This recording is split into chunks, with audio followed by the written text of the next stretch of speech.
So fucking bippity boppity boo, running around the jungle sector facing random boss battle after random boss battle until we come across this seemingly nondescript room.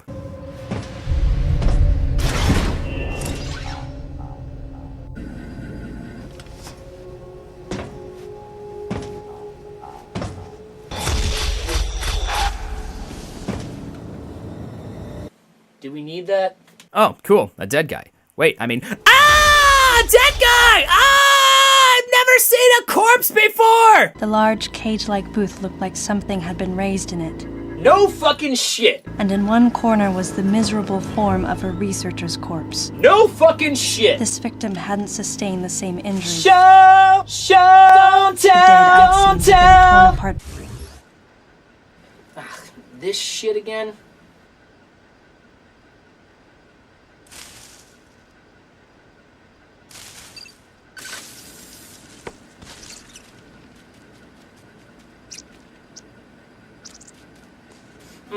Yeah, hi. I don't know if, staring at that little furry guy is really in Samus's character. Since when has that mattered, right? But think about it. Everything Samus has encountered in the bottle ship thus far has been out for blood. You see something rustling in the bushes, you fucking shoot it. Suddenly she decides to stop now and check out the biodiversity? This ain't no fucking safari, Samus, unless it's a bunch of monkeys or an ostrich. I don't care how cute they are. You see something that looks suspicious, you fucking shoot it. Walking around this empty environmental testing area. Yeah, a guitar solo. I don't even want to do it anymore. Oh, look, another search segment. My favorite. I'm just kidding, guys. It's fucking horseshit! Oh, of course. Who wouldn't know that you have to stare at this extremely dark part of the fucking floor that doesn't look any more discernible than the rest of this indiscernible mess that they decided to call a Metroid game? Oh no, it's the Key Hunter Queen. You better get your metal hand off my honey, Samus. Wait, what? I'm not sure if I'm concerned with the fact that the key hunters have honey or that the key hunters have hives with queens. I don't really think I want to do this anymore. Oh, it's the king. Is there such a thing? I don't want to go into a whole thing about the key hunters, but they hail from another galactic system and they help the space pirates on Zebes. They're pals. Samus doesn't really seem to care though, she just fucking murders them. And then the little furry thing comes back and starts eating the key hunter honey. That howl I heard earlier. Could this creature have been the source? Sakamoto, god damn it. Did you just fucking start writing or something? Did you? Because I have my doubts. I really do. I said it before and I'll say it again. Show, don't tell. By Samus asking if the creature was the one howling in her inner monologue, that gives us the answer. Why else would she ask the question if that wasn't the answer? Like, we couldn't figure that out ourselves? What, are we fucking stupid? Again, you're taking the player's ability to connect the dots on their own out of it. We're not dumb. I know that everybody in Japan thinks that we're dumb, but we're not.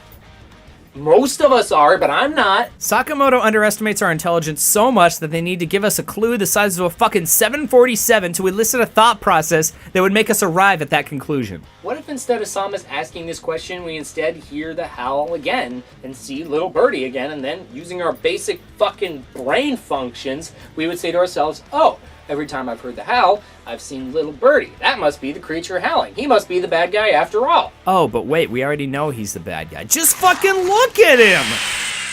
Look, I'll do my best not to spoil it, but let's just say that this is a situation where Samus could have saved a whole lot of time and men by just fucking shooting the little bird thing. Moving on, we gotta go to the biosphere testing area. Wait, I'm sorry, the biosphere testing area!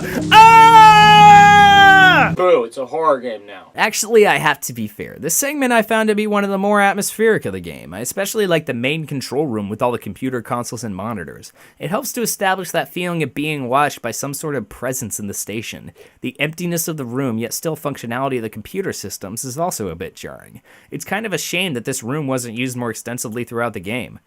Spoiler alert.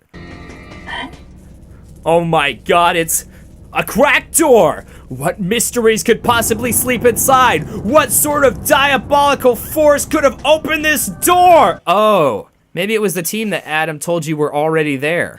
Is something considered a mystery if the answers were provided before the question was asked? I just have to keep returning to the question of, Did we need that? Did we need Samus to stop and make a quizzical squawk at a door being ajar? No, because Adam just said that the rest of the team were already there, so we can arrive at the conclusion that maybe it was them who opened it. Well, but no, we need it so that this game could seamlessly switch from running mode to walking mode. Why do we need walking mode? Simply put, to slow down the gameplay. Pacing is important regardless of the medium, be it gaming, film, and television, or even music. How things are set up and move forward are important. But take it from this angle. Notice the choice of words there. Angle. You'd think, being trained into this type of thinking with the search segments, that a sudden deceleration in gameplay means that something needs investigating. The fallacy in that logic is that during these walking segments, the camera's fixed to this one angle, and you're not getting all the information from the room that you need. Yes, you can go into the first person and look around, but if I tell you that, that would negate my point that I just made. Hey, Princess. Does this view bring back any memories? Yeah. Looks like the training grounds of the Galactic Federation. Oh! Yeah, of course! It looks like the training grounds for the Galactic Federation! A place that we've never heard about or seen up until now! Wow! Oh, yeah, come to think of it, it does look remarkably similar to this abstract place that you cited, of which we've never seen at any point in the game, even in flashbacks, which would have been an appropriate place to put it! Is that good? Yeah? Was that too sarcastic, or was it just sarcastic enough? I mean, give me a gauge. I don't want to scare all the girlies away. I need some poo. So you walk and you walk and you walk. 2 hours later. Walk and you walk and you walk. Vending machine, get you weird Japanese candy. You walk and you walk and you walk. And then, oh my god! I'm so scared. What treacherous man or creature could be lying in wait of this room? The music has scared me so much that the anticipation is going to make me come. Oh, it's just a dead space pirate. It is Abesian. Whatever. Oh, good. Another search segment. Good. Let's see what fraction of a gnat's right testicle I'm supposed to focus on this time.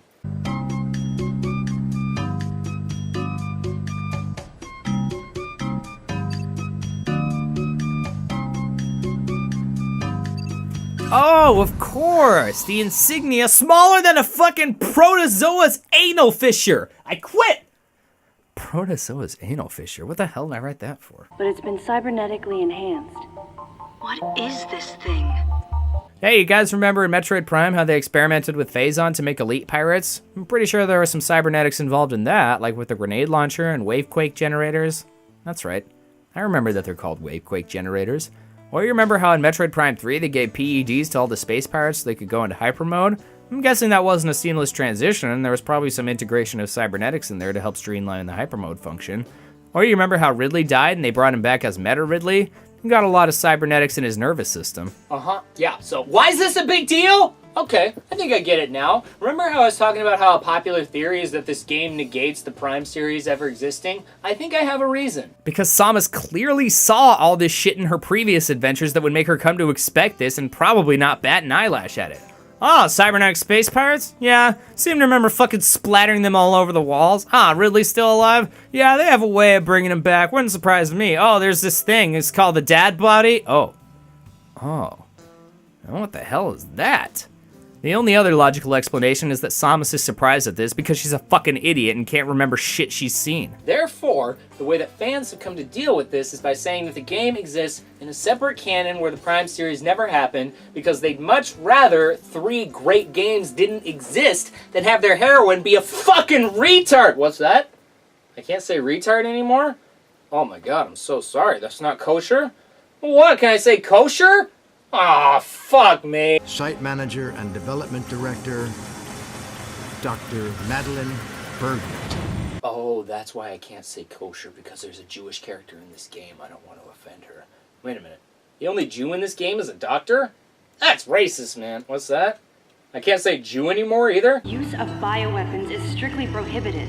Now that's an interesting take, because if the Prime series exists, we haven't seen any instance of when the Federation would use bioweapons, so this development sheds more light on the Metroid universe. Furthermore, the examples of bioweaponry that we have seen is used predominantly by the space pirates, so judging by the conventions that we have seen, that makes this plot entirely valid. What doesn't is this. Not only was he a strong opponent of bioweapons, He was against the use of living things for unnecessary reasons, period.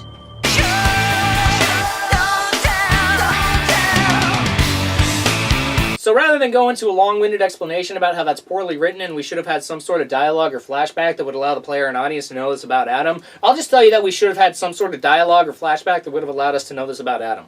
Life, no matter what form it takes as it's born into this often cruel universe, should not be tampered with. That was Adam's philosophy. Adam is against the manipulation of a living thing. This is great. Well, not necessarily the philosophy. Think what you want about that. But I'm talking about from a storytelling standpoint, this is great.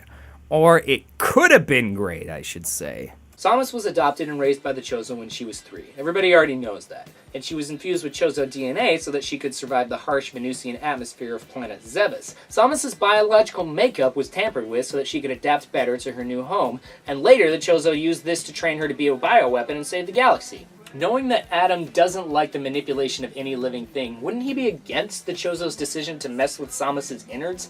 If the Chozo hadn't saved her and given her their DNA, she would have died on K2L or Zebes, respectively. What if Adam's philosophy on life, remaining unchanged, conflicted with his value for life at any capacity? What if Adam disagreed with how the Chozo raised Samus, but agreed with them on saving her? This would conflict with his ideology and add more depth to the character and the story. But no, Adam's the boss and Samus was angsty around him. That's all, folks. Also bear in mind that the Chozo created the Metroid to extinguish the X on SR-388. That's genetic manipulation and playing God. By Samus's explanation, Adam would be against that, so he would fundamentally be against the Chozo. But the Chozo were also a peaceful race and couldn't inflict pain on another living thing without also inflicting pain on themselves. That's just how their bodies worked. You see, this is what we call internal conflict.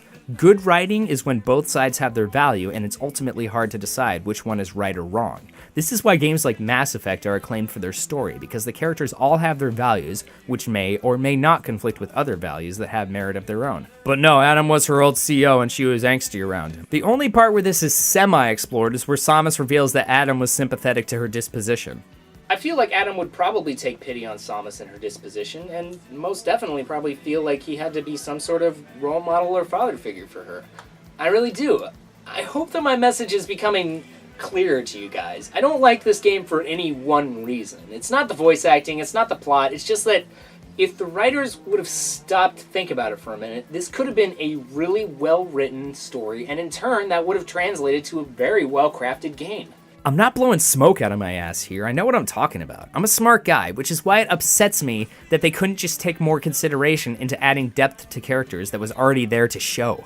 This is too much for me to take in one day. I'll pick this up tomorrow after I get some goddamn sleep and a couple of Tylenols. Maybe you'll see Alice.